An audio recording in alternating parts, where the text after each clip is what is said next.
que recuerden que esta es una enfermedad variable, o sea que hay momentos del día que el paciente va a estar mejor y momentos que está peor. Y a veces parece que fuera voluntario, porque dice, ¿cómo? Esta mañana te podías levantar de la silla y ahora no podés, ahora no podés tomar esta agua y hoy sí. Entonces no se entiende por qué va variando durante el día la conducta, y es porque varía la enfermedad en sí y varía en respuesta a los medicamentos. Si el paciente está sin efecto, además de temblar, seguramente le va a costar tragar la pastilla que le tengo que dar o la comida. Entonces lo ideal es modificar la dieta del paciente, una dieta blanda, y si tengo bien identificado en el paciente en qué momento tiene efecto de medicación y en qué momento no tiene efecto de medicación, trato de darle de comer cuando yo sé que tiene efecto de medicación. Adapto un poco el horario, porque si pretendo que coma cuando sé que le va a costar porque no tiene efecto, entonces va a ser mucho más difícil. Entonces trato de darle los medicamentos antes de la hora de la comida. Y que también es mejor porque los medicamentos se absorben mejor cuando el estómago está vacío. Así que ya tengo 2 puntos de beneficio.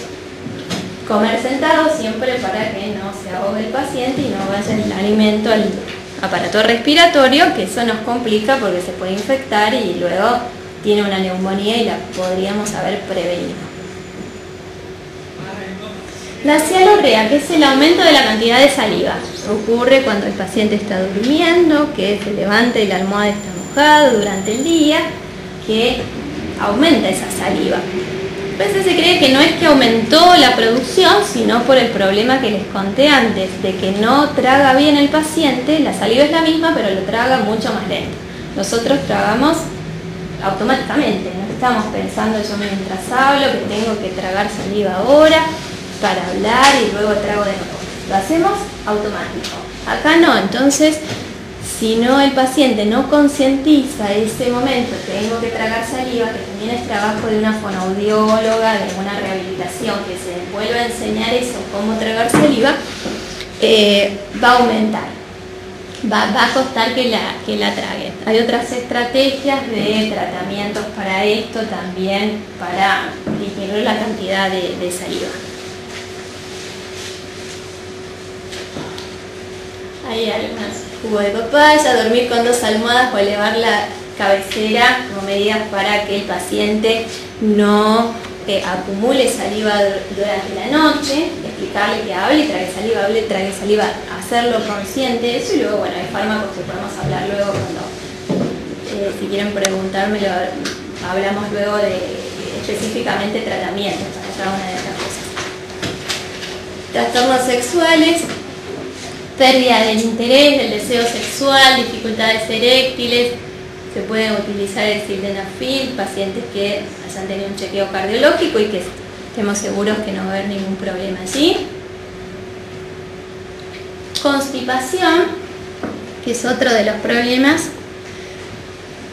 Como todo, tomar mucho líquido, jugos de frutas, verduras con piel, por ejemplo las papas, cereales, granos, legumbres, nueces, frutas secas, hacer ejercicio, el vaso de agua fría en la mañana.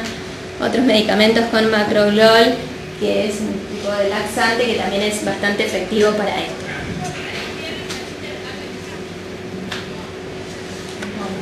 El olfato se altera y muchas veces años antes de que se manifieste la enfermedad, porque esas proteínas anormales que les contaba aparecen en el bulbo olfatorio, que se encuentra en la base del cráneo. Entonces se altera el sentido del olfato, aumenta el umbral, quiere decir que el olor tiene que ser muy fuerte para que el paciente lo sienta o le cueste identificar qué olor es. Algunos estudios dicen que es selectivo para algunos olores y no para otros, y aparece recién precozmente. Todo esto se suma, o sea, si un paciente tiene disminución del olfato, yo no puedo pensar hoy en día que va a tener Parkinson. No siente bien el olor, en unos años tendrá Parkinson. La verdad que todavía no estamos en ese nivel de con un solo de estos síntomas predecir qué va a pasar. Cuando uno suma varios de estos síntomas, ve que los pacientes que tenían Parkinson años antes habían presentado alguna de estas alteraciones. Este es un cuadro que muestra cuáles eran los problemas que más les preocupaba o eran más predominantes en los pacientes luego que se los siguió 15 años, estudios que siguieron 15 años. Y eran los problemas cognitivos, demencia en algunos, problemas para dormir, depresión, alucinaciones y problemas de movimiento como caídas, fracturas debido a las caídas, problemas para deglutir, para hablar, incontinencia de orina e hipotensión ortostática, que es cuando baja la presión cuando el paciente cambia de posición. Si está acostado, se siente o se para, que se siente mareado y es porque le bajó su presión arterial. La personalidad se estudia en los pacientes y se cree que habría un tipo especial de personalidad. Pero si miran bien, muchos de estos rasgos están presentes en gran parte de la población y a lo mejor en muchos de nosotros. No quiere decir que tengamos la enfermedad de Parkinson, sino que se estudió que tienen una personalidad más introspectiva, más reservado, más nerviosos, más serios. Son cosas que se estudian para tratar de ver cuál es el síntoma predominante, cómo puedo detectarla antes de la enfermedad, cuál es la causa de la enfermedad. Los problemas del sueño, uno es la somnolencia diurna excesiva. El paciente se duerme de día. Es frecuente. Acá sí, si el paciente tiene un estadio más avanzado, si tiene problemas de memoria, cognitivos, a veces puede ser y es muy frecuente debido a los medicamentos. Tanto los agonistas dopaminérgicos como la levodopa pueden dar somnolencia durante el día. Y hay que ver cómo está la dosis o espaciarla o fragmentar esa dosis. Y otra cosa que les quería comentar de los problemas del sueño es otro que ocurre durante la noche, que es el trastorno de sueño asociado al REM, donde los pacientes durante la noche sueñan, pero se mueven, actúan el sueño. Nosotros dormimos, soñamos, tenemos gran actividad, pero estamos quietos porque el cuerpo está relajado, se pierde el tono muscular.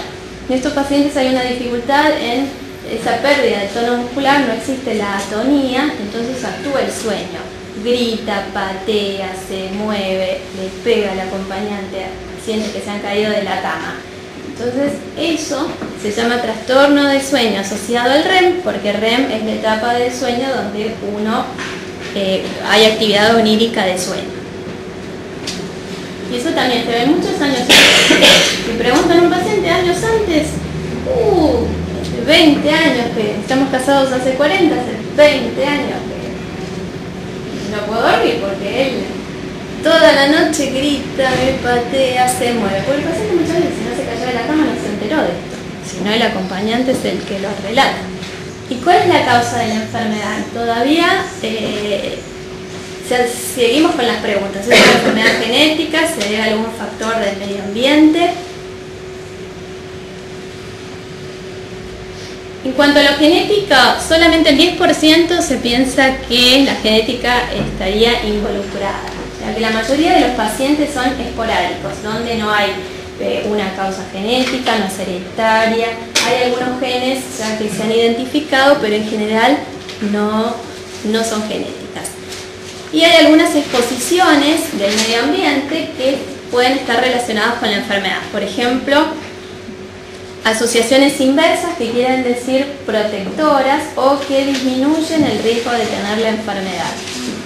El tabaco, la ingesta de café, drogas antiinflamatorias, ejercicio físico temprano en la vida, son solo asociaciones, no quiere decir que sean causas. Y asociaciones directas, alguna historia familiar en algunos pacientes, ocupaciones específicas como los agricultores, porque están expuestos a toxinas y a pesticidas y a herbicidas que tienen algunas sustancias que pueden desarrollar parkinsonismo, alguna alteración, injuria cerebral,